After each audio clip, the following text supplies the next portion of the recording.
4টি হার্ড ডিস্কে সব তথ্য দেওয়া হয়েছে, রাজ্যের তরফ থেকে বলা হয়েছে, কিন্তু রিপোর্ট বলছে একটি ক্যামেরার ফুটেজ দেওয়া হয়েছে, এমনই মন্তব্য করেছেন প্রধান বিচারপতি। শুনুন একবার। 7 to 8 hours of footage is given. Ask your police Yes. team. Has that? Just 1 second. Four hard disks. Has the DVR been handed over to? Yes. This is what happened. Mother, the statement is made that it is not handed over. It is handed over in front of people. Mother, it is not as doctors. We have a handing over, taking over documents signed by CBI. DVR has only 27 minutes. That the DVR was handed over, but it has only a recording of 27 minutes footage. It was sealed, mother. It was sealed.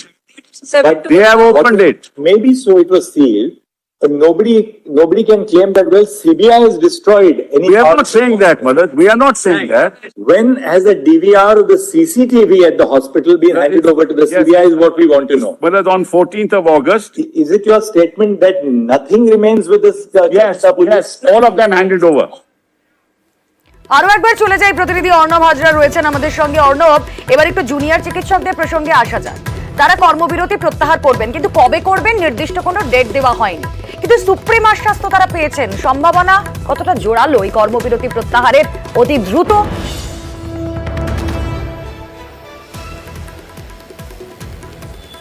দেখো, রুমেলা, এক্ষেত্রে একটা বিষয় রয়েছে, স্বস্তি এবং অস্বস্তি দুটোই কিন্তু লুকিয়ে রয়েছে জুনিয়র ডাক্তারদের। স্বস্তির কথা যদি বলো, তাহলে যে 5টা পয়েন্ট নিয়ে এতদিন আন্দোলন করছে জুনিয়র ডাক্তাররা, সেই 5টা পয়েন্ট সুপ্রিম কোর্টের শীর্ষ আদালতের নজরবন্দি তারা করতে পেরেছে এবং সেই পয়েন্টগুলো অ্যাড্রেস করতে পেরেছে মুখ্যমন্ত্রী, রাজ্যের যিনি হেড প্রশাসনিক প্রধান আমাদের মুখ্যমন্ত্রী, তার পাশাপাশি সুপ্রিম কোর্টে। এবং এই যে মিটিং হয়েছে, কি হয়েছে না হয়েছে, সেটা সুপ্রিম কোর্টের অর্ডারের মধ্যে লিপিবদ্ধ থাকছে। অর্থাৎ আজ থেকে 50-100 বছর পরেও যদি হয়, সুপ্রিম কোর্টের অর্ডারটা থাকবে, সেখানে কিন্তু এটা নজির হিসাবে থাকবে। সেটা যদি তাদের স্বস্তির হয়, পাশাপাশি অস্বস্তির জায়গা তারা পয়েন্ট আউট করছে তাদের সিনিয়র অ্যাডভোকেট ইন্দিরা জয়সিং, যে কারা এর জন্য দায়বদ্ধ। অর্থাৎ এই জুনিয়র ডাক্তাররা বা চিকিৎসক সমাজ কাজ করার মধ্যে 3টে জায়গার সঙ্গে তারা সম্পর্কযুক্ত থাকেন। এক, ওয়েস্ট বেঙ্গল মেডিকেল কাউন্সিল, যারা তাদের রেজিস্ট্রেশন দেয় আমরা জানি, তার পাশাপাশি তাদের বিশ্ববিদ্যালয়, হেলথ ইউনিভার্সিটি আর স্বাস্থ্য দপ্তর। এই 3টে ডিপার্টমেন্টে কোথাও কিন্তু সেভাবে নড়চড় সরানো হয়নি। তাদের দাবি ছিল, সেটা রাজ্য মেনে নিয়েছে। গতকাল বৈঠকের পর 2 স্বাস্থ্য অধিকর্তা এবং শিক্ষা অধিকর্তা তাদের শরীরে এই বিষয়গুলো মেনে নেওয়া হয়েছে, কিন্তু এমসি অর্থাৎ মেডিকেল কাউন্সিল তার কোনো রদবদল হয়নি এবং রাজ্যের যে প্রশাসনিক কাঠামো তার মধ্যে কোনো রদবদল হয়নি। এবং এই ঘটনার জন্য কারা ফিক্সেবল, অর্থাৎ রেসপন্সিবিলিটি কাদের, তাদের যদি না নির্দিষ্ট করা হয়, তাহলে তারা কিভাবে কাজ করবেন, কারা তো সেই একই সিস্টেমে কাজ করতে কর্মবিরতি ছেড়ে ফিরবেন, তারা আবার যে একই রকম রোষের শিকার হবেন না, একই রকম ঘটনার পুনরাবৃত্তির মুখোমুখি হবেন না, সেটাকে নির্দিষ্ট করে দেবে। অর্ণব, তুমি একটু আমাদের সঙ্গে থাকো, আইনজীবীদের কিছু বক্তব্য শোনা যাক। কি কি হলো শুনানিতে এবং কোন কোন অংশ আজকে উঠে এসেছে? আমি প্রথম থেকে শুনানি যাবে, মানে যেভাবে হয়েছে ক্রনোলজিক্যালি এক্স্যাক্টলি ওইভাবে আমি এক্সপ্লেন করব।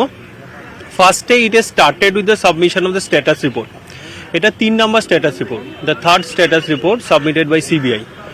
প্রথম দিন 20 তারিখে স্ট্যাটাস রিপোর্ট সাবমিট হয়েছিল, 22 তারিখে হয়েছিল, 9 তারিখে হয়েছিল, তারপর আজ হলো। তো তার বেসিসে প্রগ্রেস অফ দ্য ইনভেস্টিগেশন বা তদন্তের অগ্রগতি নিয়ে অনেকগুলো দিক সিবিআই নিয়ে এসছে। আমরা লাস্ট অকেশনে 9 তারিখে মিস্টার ইদুলজি আর্গু করেছিলেন অনেকগুলো সায়েন্টিফিক এভিডেন্সের পয়েন্ট নিয়ে। সেই ম্যাক্সিমাম দিকগুলোই হয়তো সিবিআই কভার আপ করেছে, যেটা আমরা চিফ জাস্টিসের অবজারভেশন থেকে শুনতে পেলাম। যেহেতু ম্যাটার খুবই সেন্সিটিভ এবং এই মামলায় অনেকগুলো মাল্টি লেয়ার্স ইনভেস্টিগেশন হচ্ছে, this is a broad matter. Multi layers ইনভেস্টিগেশনের জন্য অনেক টাইপের অ্যাকিউজ রয়েছেন, এখানে সাসপেক্ট রয়েছেন, যেটা চিফ জাস্টিস বা কোর্ট চাইছেন না কোনো রকম তদন্তের গতি প্রকৃতি কোন দিকে যাচ্ছে সেটা যাতে কেউ জানতে না পারে। বাট মহামান্য আদালত আজ এটাকে সাধারণ লোককে আশ্বস্ত করেছেন, বারবার উনি এটাকে বলেছেন যে সাধারণ লোকের ঘাবড়ানোর কোনো জায়গা নেই, যে তদন্তে এত দেরি হচ্ছে কেন। হ্যাঁ, as an advocate also I feel that সিবিআইকে একটা কমপ্লিট টাইম দিতে হবে, কারণ সিবিআই এই মামলায় 5 দিন পর থেকে এসছেন। প্রথম 5 দিনে যে গোল্ডেন আওয়ার্স ছিল ইনভেস্টিগেশনের, তার মধ্যে অনেকগুলো এলিগেশনস আছে to bury of the this evidences, evidence destruction, evidence manipulation, lot of things have been altered. তো সেই দিকগুলোর পর যে বাকি যে দিকগুলো আছে সেখান থেকে সিবিআই ইনভেস্টিগেশন শুরু করলো। ইনভেস্টিগেশন শুরু করার পর সায়েন্টিফিক এভিডেন্স পাওয়া, বাকি দিকগুলোকে ডেভেলপ করা, মাল্টি লেয়ার স্ক্যানার করা, সেই জিনিসগুলোর মধ্যে ন্যাচারালি রিজনেবলি কিছুটা টাইমের দরকার। সেই টাইম কমপ্লিট হবে, তারপর সিবিআই চার্জশিট জমা দেবেন। তো সাধারণ লোকরা আশ্বস্ত থাকতে পারেন যে সিবিআইয়ের গতি প্রকৃতি নিয়ে কোর্ট যেটা অবজারভেশন দিয়ে, যেটা কোর্ট নিজেরা মনে করছেন, তো that is vital, number 1। Number 2 হচ্ছে গভর্নমেন্ট অফ ওয়েস্ট বেঙ্গলের তরফ থেকে সামহাউ অর আদার কোর্টের কাছে বারবার প্রেয়ার করা হচ্ছিল যে জুনিয়র ডক্টরদের সঙ্গে সেটেলমেন্ট হয়েছে, গতদিন অনেকগুলো দাবি মানা হয়েছে, চিফ মিনিস্টার অনেকগুলো এসিউরেন্স দিয়েছেন, তাহলে জুনিয়র ডক্টররা এখন কবে কাজে ফিরবে। So this prayer was in nature that the junior doctors may be force to join back to the work. Court আগের যে অর্ডার রয়েছে জুনিয়র ডক্টরদের নিয়ে, সেই অবজারভেশনে কোনো রকম মডিফিকেশন করেননি, same order is existing. In the mean time last day also government of West Bengal junior ডক্টরদের আশ্বস্ত করেছেন বা সবাইকে যে জুনিয়র ডক্টররা যদি কাজে ফেরে তাহলে ওনাদের উপর কোনো পিউনিটি বা ডেট্রিমেন্টাল অ্যাকশন নেওয়া হবে না। আজ রাজ্যের তরফ থেকে কপিল সিবাল এপিয়ার হয়ে সেই জিনিসটাকে আবার রিএনফোর্স করেছেন, রিএফার্ম করেছেন যে ওনারা কোর্টের কাছে জানাচ্ছেন স্ট্রংলি যে ওনারা জুনিয়র ডক্টরদের এগেনস্টে কোনো স্টেপস নেবেন না। তারপরের পরিস্থিতি তৈরি হলো তাহলে জুনিয়র ডক্টররা কবে কাজে যোগ দেবে। তখন জুনিয়র ডক্টরদের হয়ে যিনি এপিয়ার হচ্ছিলেন সিনিয়র অ্যাডভোকেট ইন্দিরা জয়সিং, উনি জানালেন যে আমরা এখন ডিসিশনটা আমি এই মুহূর্তে জানাতে পারবো না, I can't give a date, because এই ডিসিশনটা নেওয়া হয় জেনারেল বডি মিটিংয়ের পর। জেনারেল বডি মিটিং হয়তো আজ বা আগামীকাল হবে, তারপর জুনিয়র ডাক্তাররা সেটাকে ডিসাইড করবেন, ডিসাইড করে ওনারা কবে কাজে ফিরবেন সেই ব্যাপারে ডিসিশন নেবেন।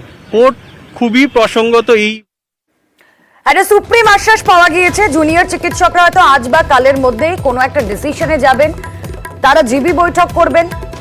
জুনিয়র চিকিৎসকরা, আন্দোলনকারী জুনিয়র চিকিৎসকরা এই সুপ্রিম আশ্বাসের পর কি বলছেন শোনা যায়। জুনিয়র ডাক্তাররা কাজে ফিরবেন কিনা সেটা অবশ্যই আমাদের যে প্ল্যান জেনারেল বডি মিটিং হয় সেটা আমাদের আইনজীবীও তুলে ধরেছেন, দেখবেন সেই জেনারেল বডি মিটিংয়েই ডিসাইড হয়। আজকে জেনারেল বডি মিটিং হবে, সেই জেনারেল বডি মিটিং ডিসাইড করবে। 4 জনের পদত্যাগের কথা মুখ্যমন্ত্রী ঘোষণা করেছেন, সেটা আমরা পজিটিভলি নিচ্ছি। এখন বিভিন্ন মেডিকেল কলেজে যে থ্রেড সিন্ডিকেট চলতো, ফেল করিয়ে দিত জোর করে, তাদের হোস্টেলে থাকতে দিত না, মারধর করতো, এই ধরনের ঘটনা বহু অভিযোগ আছে। সেই অভিযোগগুলোতে অবশ্যই আমাদের ভয় রয়েছে। দ্বিতীয়ত আরও একটা ভয় যে সিবিআই যে তদন্ত গ্রহণ করেছে আরজি করে, এখনো অবধি আমরা জানি না যে অপরাধীর সংখ্যা 1 নাকি 1-এর বেশি। যদি থেকে থাকে তারাও কিন্তু আরজি করে এখনো ঘুরছে, ফলে আমাদের ভয়ের জায়গাটা অবশ্যই এখানে একটা আছে। আমরা চাই অবিলম্বে সিবিআইয়ের এই তদন্ত শেষ হোক এবং কলেজে কলেজে সুষ্ঠু গণতান্ত্রিক পরিবেশ ফিরে আসুক। তারা আশা করছেন, তারা দাবি রেখেছেন এবং সেই দাবিগুলো রেখে 37-38 দিন ধরে তাদের এই আন্দোলন চলছে, যেখানে হয়তো এবার একটা ছেদ পড়তে পারে। তার কারণ সুপ্রিম আশ্বাস তারা পেয়েছেন, জেনারেল বডি মিটিং তারা করবেন, তারপরে তারা ফার্দার ডিসিশন নেবেন। সরাসরি চলে যাই, অর্ণব হাজরা প্রতিনিধি রয়েছেন আমাদের সঙ্গে। অর্ণব, জুনিয়র চিকিৎসকদের সঙ্গে পরবর্তীতেও আমরা কথা বলবো, কিন্তু এখনো প্রাথমিকভাবে কথা বলে যা বুঝতে পারছি তাদের মধ্যে এই lack of security, lack of safety, ভয়, এই ব্যাপারটা কিন্তু কেটেও কাটছে না।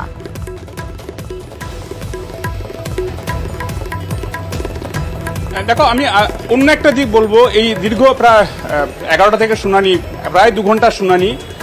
গতকাল রাত্রে রাজ্য মুখ্যমন্ত্রী এবং আন্দোলনরত চিকিৎসকদের মধ্যে বৈঠক, তার মিনিটস, সেখানে খোলা মনের যে আলোচনা হয়েছিল, যে বৈঠক হয়েছিল, সেটার এক্সটেন্ড ভার্সন আজকে আমরা সুপ্রিম কোর্টে দেখলাম। কেন বলছি এ কথা? আজকে যখন সুপ্রিম কোর্ট প্রশ্ন তুলছে চুক্তিভিত্তিক কর্মীদের দিয়ে যে 36 ঘন্টা চিকিৎসক কাজ করছেন তার নিরাপত্তা দেওয়াটা ঝুঁকির, এটা করা যায় না, এই জায়গা থেকে, এবং একই সঙ্গে জেন্ডার বৈষম্য, অর্থাৎ মহিলা চিকিৎসক 12 ঘন্টা ডিউটি করবেন, হয়তো সেখানে মেল যারা ডক্টর রয়েছেন তাদের ডিউটি আওয়ার্স অন্য হবে, এটাও হতে পারে না। এই যখন প্রশ্ন এলো এবং একই সঙ্গে যে প্রোগ্রেস, অন্তত আরজিকর হাসপাতালে যে নিরাপত্তার বন্দোবস্ত সেটার প্রোগ্রেস স্লো, এই কথাটি বললেন সিজিআই, তখন রাজ্যের তরফে খোলা মনে সদিচ্ছা সরাসরি বলা হলো, যেটা নিয়ে এই শুনানিতে এলো, যে 19 অগস্টের রাজ্যের যে নির্দেশিকা স্বাস্থ্য দপ্তর দিয়েছিল সেটা আমরা 2 ক্লজ ডিলিট করে দেবো। অর্থাৎ রাজ্য আরও এক ধাপ এগোলো। রাজ্য যে নির্দেশিকা জারি করে বলেছিল 12 ঘন্টা মহিলা চিকিৎসক ডিউটি করবেন, এবং তাদের জন্য এই ব্যবস্থাপনা সেই সাব ক্লজগুলো ডিলিট করে দিতে রাজ্য সম্মত হলো। অর্থাৎ যে সদিচ্ছা গতকাল ছিল সেই সদিচ্ছাটা আরো এক্সটেন্ড হলো রাজ্যের। এই জায়গা থেকেই হয়তোবা এই মামলার চাপে পড়ে জুনিয়র ডাক্তারদের সিনিয়র অ্যাডভোকেট ইন্দিরা জয় সিং তিনিও যখন সওয়াল করতে গেছিলেন, আমি যেটা শুরুতে একটু আগে বলছিলাম যে এই মেডিকেল কাউন্সিল, স্বাস্থ্য বিশ্ববিদ্যালয়, তারা যে বিশ্ববিদ্যালয় আন্ডারে পড়াশোনা করছে এই জুনিয়র ডাক্তাররা, এবং স্বাস্থ্য দপ্তর বা স্বাস্থ্য বিভাগ, এই তিনটের মধ্যে তো কোনো পরিবর্তন হচ্ছে না, সেই মানুষগুলোই রয়েছে, তারা তো আবার এরকম সমস্যার সম্মুখীন হতে পারেন। এইরকম একটা পয়েন্ট উত্থাপন করলেও শেষমেশ তাদের তরফে জুনিয়র ডাক্তারদের আইনজীবী, রাজ্য যখন নিজে বলছে বিজ্ঞপ্তি আমি ওই ডিলিট করে দেবো ওই অংশ সুপ্রিম কোর্টে পর্যবেক্ষণের পর, তারাও বলছে যে আমরা আমাদের কর্মবিরতির সিদ্ধান্ত প্রত্যাহার করে নেব, কারণ সুপ্রিম কোর্ট যেহেতু তার অর্ডারের মধ্যে তাদের এই 5 পয়েন্ট ডিমান্ডটাকে নোট করছে, তার কতটা ফলশ্রুতি হয়েছে, কতটা ফলাফল এসছে আন্দোলনের পর সেটাও রেকর্ড করছে, মিটিংয়ের ফলাফল রেকর্ড করছে, তাই তারাও এই কর্মবিরতি প্রত্যাহার করবে, কাজে যোগ দেবে। পিউনিটিভ অ্যাকশন গতকাল মুখ্যমন্ত্রী বলেছে নেওয়া হবে না, মিনিটসে সিদ্ধান্ত হয়েছে, আজকে রাজ্য সেটা আবারও বললো। সেই জায়গা থেকে অর্থাৎ রাজ্য বলল আমি বিজ্ঞপ্তি 19 আগস্ট বিজ্ঞপ্তি আমি দরকার হলে দুটো ক্লাস ডিলিট করে দেবো, সেই সঙ্গে জুনিয়র ডাক্তাররা বললে আমরাও কাজে ফিরবো, তবে আমাদের সমস্ত আজ পর্যন্ত 37 দিনের সিদ্ধান্ত একেবারে অর্ণব, আমাদের নজর থাকে এদিকে। আমি খুব সংক্ষেপে, আমার সঙ্গে গেস্ট রয়েছেন, তার কাছেই যাই। অরিন্দম দাস রয়েছেন, বিশিষ্ট আইনজীবী। খুব একটা পজিটিভ দিশার কথা কিছুক্ষণ আগে আপনি বলছিলেন না, আসলে যে কোনো কিছু শেষ যদি একটা পজিটিভ নোটে হয় তাহলে আগামী পথ চলাটা আরো প্রশস্ত হয়।